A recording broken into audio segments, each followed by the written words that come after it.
Știu că în fiecare zi v-ați frământat, în fiecare zi v-ați pus întrebări, oare când e gata geanta? Ce se întâmplă? De ce nu-mi dă YouTube o notificare?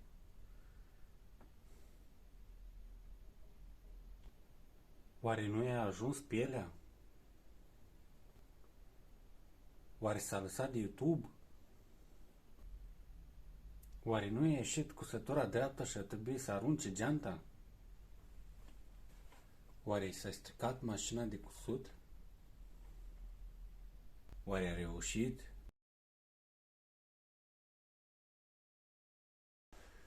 Și ca să nu vă mai țin în suspans, da, geanta este gata. Este sub această pânză.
Este fermă, își menține forma foarte, foarte bine.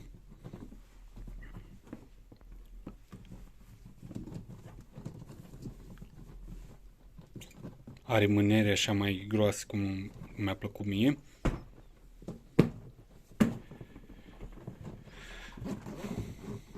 Scoate sunetul ăla specific de piele.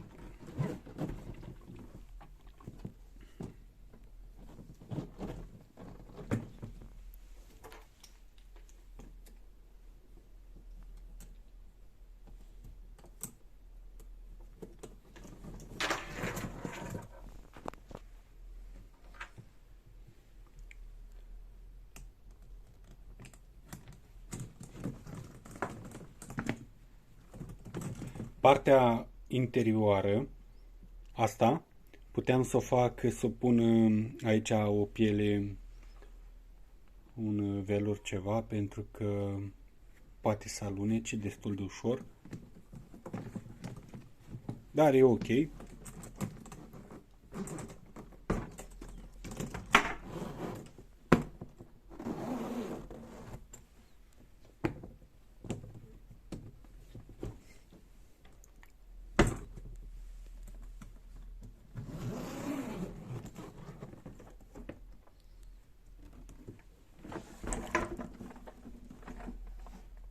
Mie îmi place mult cum a ieșit interiorul. Am dat-o până la urmă cu o cremă.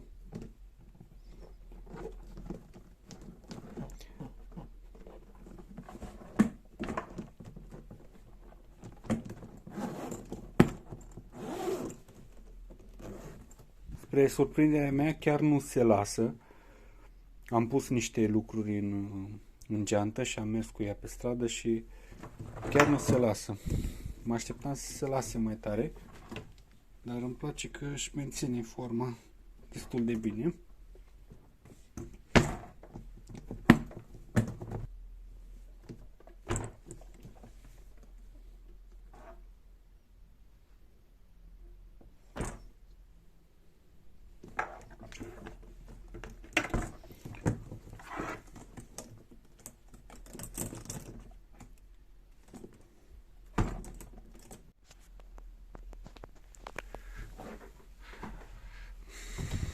Dacă v-a plăcut seria asta de videoclipuri în care v-am arătat cum am făcut geanta, puteți să dați un subscribe și pentru cei care nu știu, vreau să vă arăt, aveți aici